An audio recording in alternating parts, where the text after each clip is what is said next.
Um, Good morning, good afternoon, good evening, my viewers all over the world, depending on where you're watching me from. This is Dr. Luka Odealewi, uh, podcast on religion matters, and sequel to my first video. Like I said, my channel is to educate, enlighten, and inform my viewers and leave them um, to come to their own inference, conclusions, and encourage my viewers to do their own in-depth research. As I will always say, everything I'm saying on my channel is subject to your own verification. I'm a researcher, and as such, I'm actually interested in people who are determined to research teachings, religious teachings, and then come to their own reasonable conclusion. We will be demystifying the biblical God, like I said in my last video, and today a very quick one. We want to know the biblical God. Is he evil or gracious? The biblical God.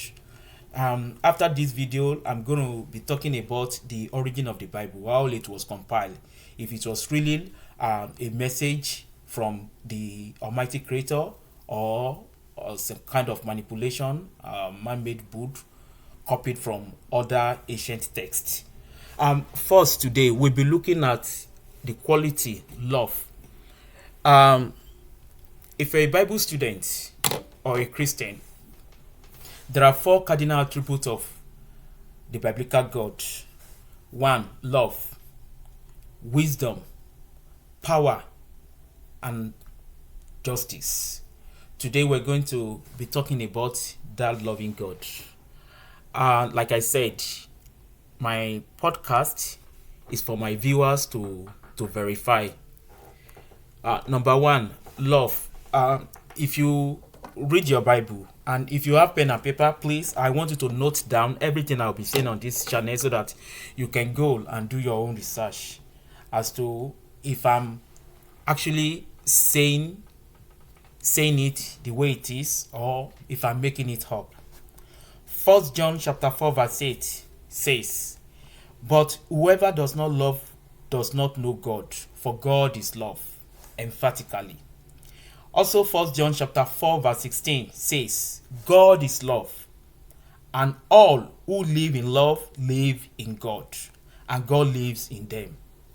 Then First Corinthians chapter 13 verse 4 through 8 says, defines love as patient, kind, and full of other positive qualities.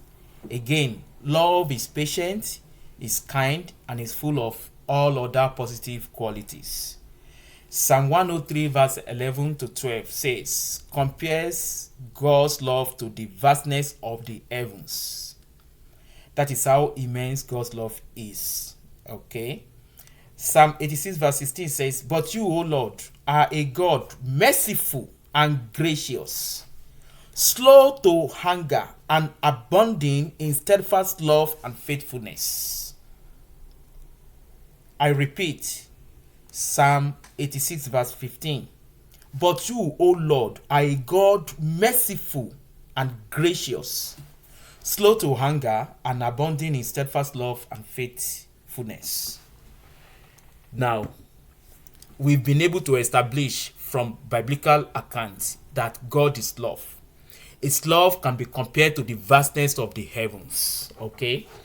And that love is kind, is patient, is merciful, is gracious. And now, the subject of this my quick video podcast is the biblical God. Is it evil or gracious? We are going to answer that question ourselves at the end of this podcast.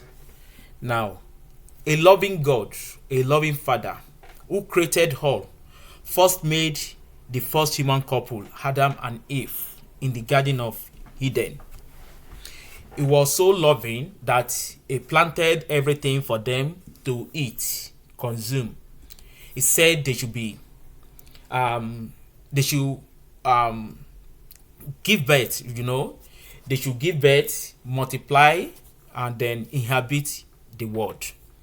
Now, we just read that God is merciful and gracious. He's slow to anger. But at the same time, we are going to check from the same biblical account if this God is actually gracious and merciful, and if he's actually a loving father. First, let's quickly go to Deuteronomy chapter 20 verse 13 to 17. I won't take your time. These are very, very important texts. Just write it down. Even if you don't have time now, you can later go back and check, as in verify. Deuteronomy chapter 20 verse 13 to 17. When the Lord your God delivers it into your hand, put to the sword all the men in it.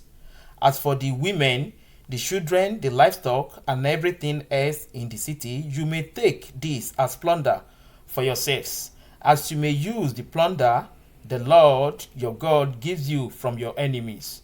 This is how you are to treat all the cities that are at a distance from you and do not belong to the nations nearby. However, in the cities of the nations the Lord your God is giving you as an inheritance, do not leave alive anything that breathes. Completely destroy them. The Hittite, Amorite, Canaanite, Perizzite, Hivite, and Jebusite, as the Lord your God has commanded you. So here we see how God was commanding the nation of Israelites to go and destroy other nations, kill all men by sword, but they can have for themselves the women, the children, and then their livestock.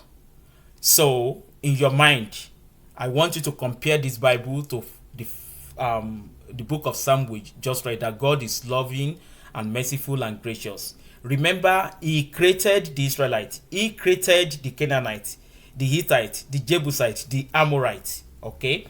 Also, this loving God actually encourages killing, drinking of blood, and eating of human flesh. Yes, cannibalism. That biblical God encourages cannibalism. How do I know? Let's quickly read Ezekiel chapter 39 verse 18 to 21. You can write it down. Ezekiel chapter 39 verse 18 to 20. Quickly. Ezekiel 39, 18 to 20, read. It says, you will eat the flesh of mighty men and drink the blood of the princes of the earth, as if they were rams and lambs, goats and bulls, all of them fattened animals from Bashan. All the sacrifice I'm preparing for you, you will eat fat till you are glutted, and drink blood till you are drunk. At my table you will eat your fill of horses and riders, mighty men and soldiers of every kind, declares the sovereign Lord. So again, let's pay particular attention to that verse 18. You will eat the flesh of mighty men and drink the blood of the princes of the earth, as if they were rams and lambs, goats and bulls. So it's actually encouraging them, commanding them to eat the flesh of the soldiers that they will be slaughtering. They should eat those human flesh as if they are eating rams and bulls. That is the quality of that God, who was recorded in the book of Psalm as a loving and gracious God. Now, before I sum up quickly, let's go to 2 Kings chapter 2 verse 23 to 24. There was an incident there that I'm going to talk about. 2 Kings chapter 2 verse 23 to 24. It says, from there Elisha went up to tale. As he was walking along the road, some boys came out of the town and jeered at him. "Get out of here, a body," they said. "Get out of here, a body." He turned around, looked at them, and called down a curse on them in the name of the Lord. Then 2 bears came out of the woods and mauled 42 of the boys. So that is another loving father displaying his loving kindness. Guys, like I said, sentiment apart, do not be scared of what the pastors are doing to you, because I'm very sure a lot of my viewers might have not really read anything from their Bible. They just hear what the pastor says on Sunday and go home. They have their Bibles, but they really do not bother reading their Bible, meditating on it. If you do, you will find out that the whole bunch of these biblical readings is rubbish, is nonsense. You will yourself be able to see all the contradictions in the Bible. So the first quality, love, that a loving father who created the whole world will now command some certain race to go and slaughter and kill other race, eat their flesh, drink their blood. Mark you, the book of that Psalm said this God is loving, slow to anger, gracious, merciful, that his love is as big as the heavens. How can you be that loving and then encourage your own creation to drink human blood of others, eat their flesh? Now, cannibalism. I mean, I'm sure a lot of us have never come across this part of the Bible. That is why I said, take your pen, your paper, and write these verses down so that you can. I'm actually reading from the NIV. You can read King James Version, any version. Read Yoruba if you are Yoruba. Read Igbo Bible if you are Igbo. And then you can even start from the first verse of all those scriptures I've quoted and read them down. So it's nothing but encouraging cannibalism, drinking blood. Is so happy to kill even innocent children.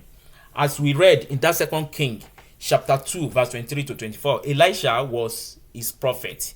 He had gone to the mountain to fast and he was coming down. Elisha, according to that account, was evidently a man that is bothered, akpari. Little kid, little children, maybe age 5, 6, 7, who knows, thereabouts. Kids. Even the Bible itself says children will be children, okay? They're calling this man, Budman, come up, Budman, come up. And so the best thing this man of God, like they call themselves today, men of God, the first thing he could do, the best thing Elijah could do was to curse these little ones, these younger ones, these babies, these kids, in the name of the Lord. I want you to underline that phrase, in the name of the Lord. And that loving God will not even think twice. What he does, what he knows how to do best, was killing.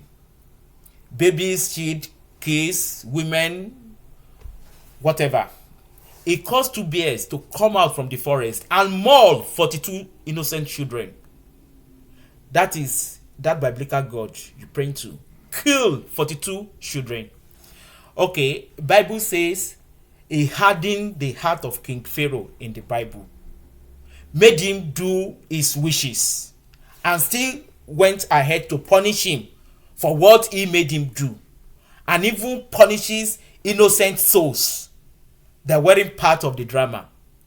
Okay, you harden the heart of someone, but then you end up killing all the firstborn of the Egyptians, all the first sons in one night. Like I said in my first video, I said, do your research, read the Bible, and you come up with a similar figure. That biblical God killed over 3 million people in the Bible. The character they named Satan never killed a single person in the Bible. So, shortly, that is that for today. I just want us to ruminate, ponder, meditate over these things. If you've written down those biblical accounts, please read it and then think without prejudice, without sentiment. Don't be afraid. You're not mocking nobody. You're not criticizing nobody. You're trying to emancipate yourself from this mental slavery. You want to know the truth. Mark you, the same Bible, 1 Thessalonians chapter 5 verse 21 says, prove all things and hold fast that which is true. He actually said in the book of Proverbs that it's a fool who will only, just take in whatever is told without questioning, without examining it. So, you are not doing any harm. You're trying to seek the truth and you will know the truth. Till we meet again in the next few days for another interesting video on the quality of that biblical God. It is me, Dr. Luka Odealewi. Have a wonderful one.